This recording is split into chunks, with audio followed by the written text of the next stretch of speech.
Hi, everybody. I'm Mike Shields of Next Media. We're here in Cannes as part of my special series sponsored by ViewPlanner. I'm here with Janet Balis. She's a CXO advisor, longtime industry veteran. Hey, Janet, thanks for being here. Pleasure. I didn't mean to say long time as if like... It's been a long time. We both have been around for a long time. Yes.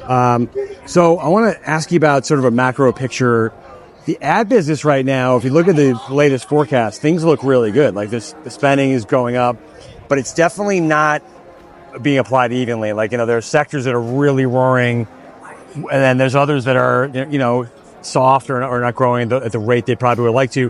What are you hearing from brands in terms of, they're emphasizing retail media and CTV. They've got a lot of questions. What do CMOs, what's on the top of their mind right now?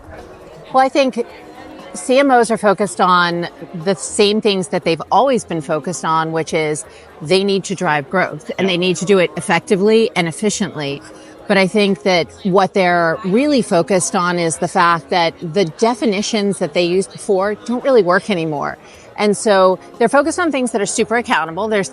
They're definitely focused on things that are performance oriented. Which is like retail media, that's why it's roaring. Yeah, of course. And retail media is growing because it's something that reflects where people are spending their time. CTV is growing because it's a place where people are spending their time. It's a category that matters, it's measurable, and it's exciting and it's super connected.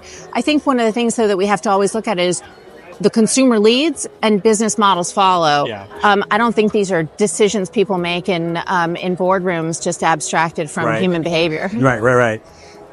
When you say the definitions that they used to have don't work, can you elaborate on that a little? Yeah, I mean, when you think about it, so many of the things that sit inside of the silos of an organization or the way things flow through an agency don't really always make sense based on human behavior. Yeah. Paid, owned, earned, for example, and lots of fun acronyms that flow with that.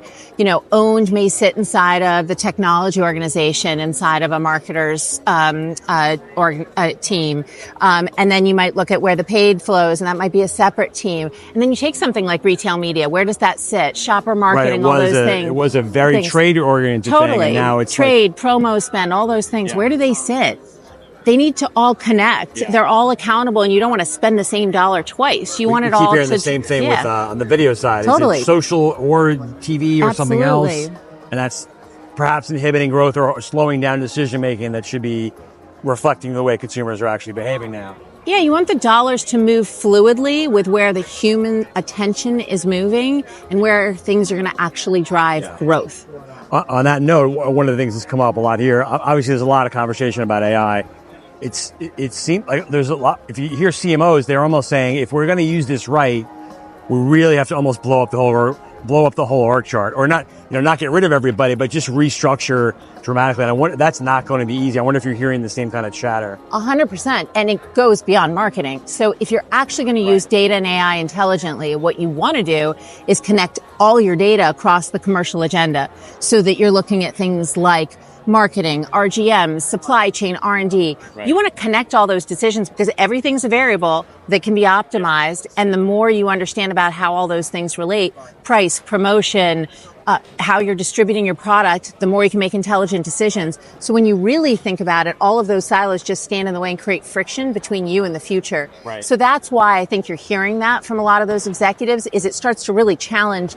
It's almost like an existential question, like what should the org chart really look like? Because you really want to make, again, those fluid decisions between all of the different choices you have as an organization that can drive value creation. And if one of the at least early benefits seems to be you're going to get rid of a lot of the grunt work, the process, the repetitive, that's great, but then that means the structure you have now doesn't make sense anymore. Yeah, look, that's low-hanging fruit. I think the easy things we can conclude are that things like marketing operations are going to be commoditized. And I also think people are conflating AI and generative AI with automation. Yes. There's a lot of automation that people are talking about that isn't necessarily AI, and they do go hand in hand. Right. The fact is that a lot of things that today are incredibly difficult will not be in the future. And the things that are Sounds easy good. should be easy. And the things that really do require human intelligence are going to need much more strategic upstream thinking about what are the goals, how do you design the KPIs, how do you optimize intelligently, and how do you connect the dots between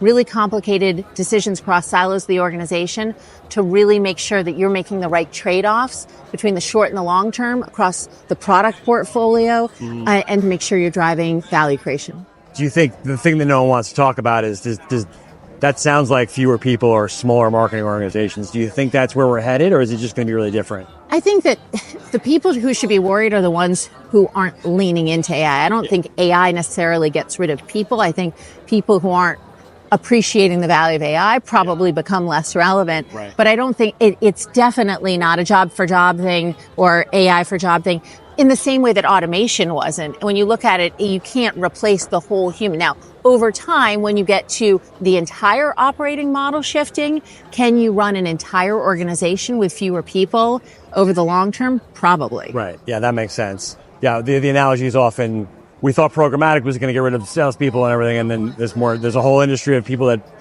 are built, working ad ops now that never were, things like that. Yeah, I fear the programmatic analogy only in our industry because programmatic for some was a race to the bottom on price, especially as it was used in so many cases to monetize all the way to the edge. I think this can be a race to value. Because we can understand so many different dimensions and actually use all the variables in play to drive growth. We mentioned retail media earlier. There's one of the reasons brands love that, besides it's super accountable. It's also closer to purchase. Yeah, it's got everything you love, behavior, right? Yeah. But I wonder if brands are almost going too far, too fast in that, or there's a inclination to compare everything to Amazon, which not every media vehicle can work that way, especially when brands are losing all this signal with cookies and everything else. Like, could we overdo it on performance, I guess is the question I'm asking? Well, you certainly can overdo it on performance. And I think that brands that have overdone it on performance see that if you are not identifiable and you go fully to the bottom of the funnel, I think you lose a tremendous amount of results. You need to perform throughout the full funnel. And everybody, I think, who is thriving appreciates that. I think the reason people focus on performance is because it is accountable and understandable and because it is the piece that they can most readily explain to their CFO. Sure. Yeah. But if people think that the bottom of the funnel is performing without the top of the funnel, then I think that is not the case. That's the hardest story for the CFO. A couple more questions, Janet. I wonder, when you're here, Ken, you see there's a lot more creators. There's obviously a big presence from the social platforms. Do you think brands have fully gotten their arms around this generational divide between how young people entertain themselves, what they view as the importance of platforms like TikTok, but also of creators versus the traditional TV business? Is that a struggle? I don't know if it's a struggle. I think some brands have leaned into it and some brands have yet to lean into it. I think when you look at younger generations, they're not defined by a single dimension. They are not defined by certainly their age and their gender and a couple of other simple psychographic characteristics. And the content that they consume reflects that, which is why creators and influencers are so diverse in terms of what they're responding to. And so I think for brands that want to reach Gen Z and Alpha and beyond, we have to really be thoughtful about the influencers that are going to really connect with them, create a human emotional connection. And honestly, again, going back to retail media, why are people spending money there? It's because it's driving a response. When you look at creators and influencers, the other reason it's so powerful is it's driving a response. Yeah, they're powerful. When you look at younger generations, they are not making purchases based on past preference and long historical loyalty. They're making purchases in a much more vulnerable way where they're listening to those creators and influencers and they are much more willing to try new things. Yeah. So I think that's really exciting for brands, but it's also a point of weakness if you're not playing in the space. Right. That is a challenge. That's a different kind of challenge. So with all the change or potential change we're talking about, does that reshape the world as we know, where it's agencies, brands, media companies, ad tech, et cetera? Does that dynamic shift over time?